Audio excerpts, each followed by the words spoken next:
Hi everyone, Jill here. Welcome to my show. I've got a delicious recipe for you today. There's a little chopping, there's a little rolling, there's a little tossing into the pot, and maybe a little stirring.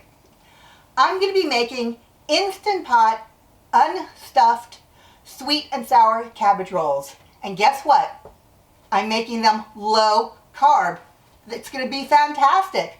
So this means that I'm going to substitute the brown sugar for a sugar substitute, and then instead of rice, I'll be using riced cauliflower. How does that sound? Pretty good. It's kind of based on my Jewish sweet and sour stuffed cabbage rolls, which is on my blog, thisoldgal.com, which I know is really loved by a lot of people. So it's going to be great, and just like that recipe, you can either use ground turkey or ground beef, whichever you prefer. So if you already love that Jewish sweet and sour cabbage recipe, you're going to love this low carb unstuffed cabbage roll recipe, and you're in for a treat. Now we're going to whisk up the sweet and sour sauce. I've got 2 cups of tomato juice in this quart size measuring cup. To that, I'm going to add 1 can of crushed tomatoes,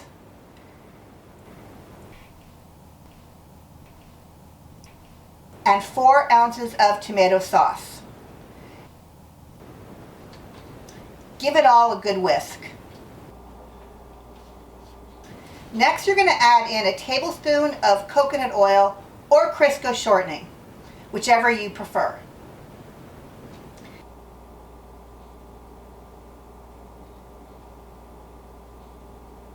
Now I'll add in 1 tablespoon of kosher salt, 1/2 teaspoon of ground pepper, and 1 teaspoon of minced garlic. Mix in 1/3 cup of a brown sugar substitute.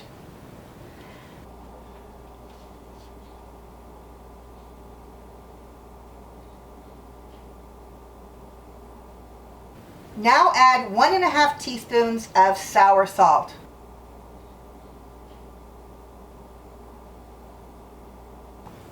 What's that you say? Sour salt? What is it? It's actually not a salt. It is a citric acid, and it gives a nice pop of a sour flavor. It's used in the authentic Jewish sweet and sour sauce. It's a real depth of flavor, so I like this a lot. I'm going to link below where you can get yourself a jar. Now you might be surprised at this next and final ingredient to the sauce. 1 tablespoon of fish sauce. Yep, just 1 tablespoon. That's going to give it a huge boost of flavor. So add a tablespoon and mix it in. Give the sauce a nice whisk and set it aside for now. The clump of coconut oil or shortening won't mix in, and that's fine.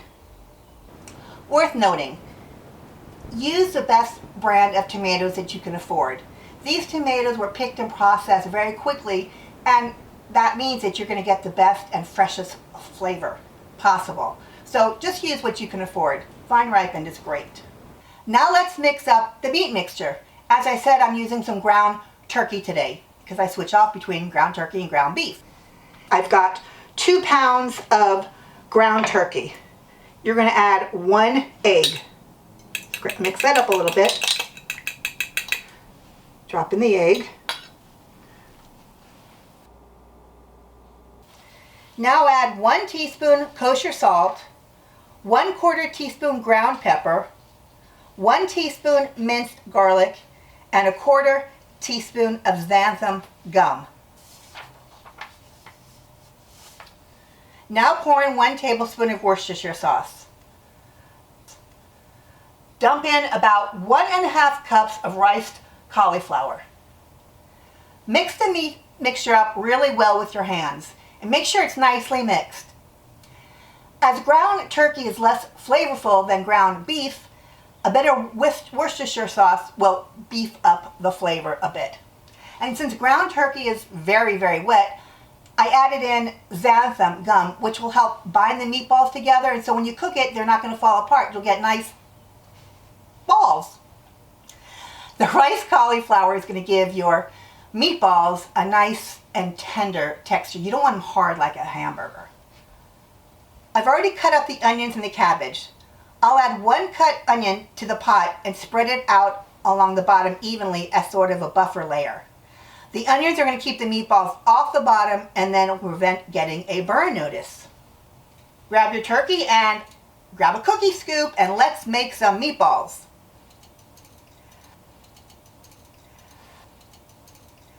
Scoop up some meat and roll them into a ball.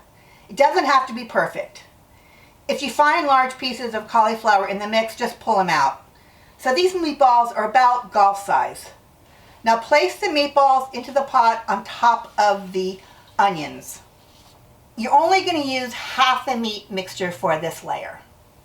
Try to make about 10 or 11 meatballs for each layer. So I had a lot of cabbage and onions and I just put them in 2 bowls and I mixed them together. Now add half the cabbage and onions into the pot on top of the meatballs and kind of give them a little push down to make some room, but be careful not to smash the meatballs. Next, we're going to pour half the sweet and sour sauce over the cabbage. Now we're going to roll the rest of the meatballs and we're going to put in the pot and then we will finish off the layers.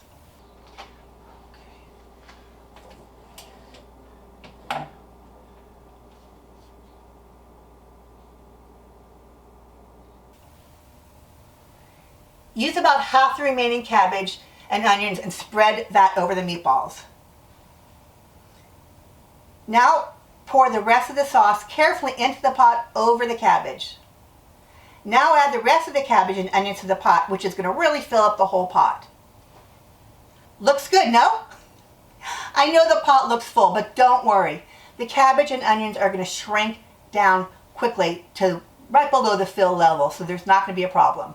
So here's my reasoning for layering the vegetables. As the bottom of the pot heats up quicker than the rest, right? We've got onions at the bottom. Those are going to start to liquefy and cause some liquid.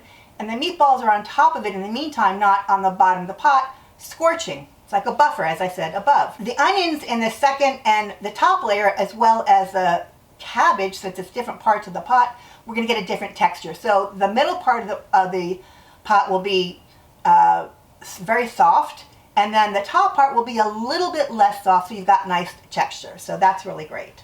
And that's it. Then just place the lid and lock it into place. Make sure you close the pressure valve. And you're going to set the pressure cook time for 4 minutes. Okay, so after the 4-minute pressure cook time, what I did was I heard a beep, I waited 10-15 minutes, and then I released the rest of the pressure. So now it's time to open it up and take a look. It smells and looks wonderful. You can see how much the onions and cabbage shrunk, and it is under the fill line. So give it just a bit of a mix. See how nicely the meatballs stayed together? All right, let's serve it up and give it a try. I'm really hungry for this recipe. It's one of my favorites. I grew up with sweet and sour cabbage, and this is low carb. Did you say hi to them, Ed? All right, Ed says hi. All right, so it's an easy low carb recipe. It freezes nicely. You notice I made a huge batch. You can start taking some if you want. I've got a towel under because it's hot. So I made a big batch so that we can freeze it if we wanted to. Now, if you're just one person living alone or whatever, you can cut the recipe in half. Cook time, everything is exactly the same. All right, so let me have a taste. So the meatballs, are they nice and tender? Let me get a piece of cabbage and a meatball. Oh, I got a huge, do you see the size of the bite I got? It's good. It's really good. It's good, isn't it? Yeah. So, hold this a second. Okay. How can you hold that? It's so hot. Oh my God. Asbestos hands.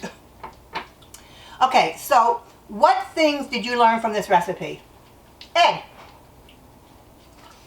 Use vine ripened tomatoes. And why They is that? taste better. They're fresher. And Okay. Next, what's the next thing? sour salt really gives that oomph that taste that you like. That authentic old world flavor. You hear my cat crying? Well, it is dinner time. We try to time these around dinner and he's hungry. All right, and the third thing, Ed, 3, go. Has to do with the meatballs. It's not polite to eat with your mouth full. Okay. Cauliflower. Cauliflower helps keep the meatballs nice and moist, and you're using cauliflower in lieu of rice, so it's keto. It's low carb. Right, and they're nice and tender. See how easily he's cutting the meatballs? So I can't wait for you to try this recipe. Now I'm going to write lots and lots of tips in the written post on my blog, thisoldgal.com. So make sure you go there, because if you have any questions, hopefully I've answered them in the post. You can follow me on Pinterest and Instagram, and hit that bell so you can follow me on YouTube and you'll be notified of my next video. So this recipe, I think I said it earlier, it's based on my Jewish sweet and sour cabbage recipe. You can even ketofy that if you wanted. If you wanted to roll them up, just change out the rice for the cauliflower and then use the low carb brown sugar substitute. I'll link to the one that I like to use, but use whatever is your favorite. And sour salt. Sour salt is really key. It's what they've used forever. Well, everyone, I hope you've enjoyed our video, and I look forward to cooking for you again. Bye. See you next time. And almost as much as I enjoy eating this.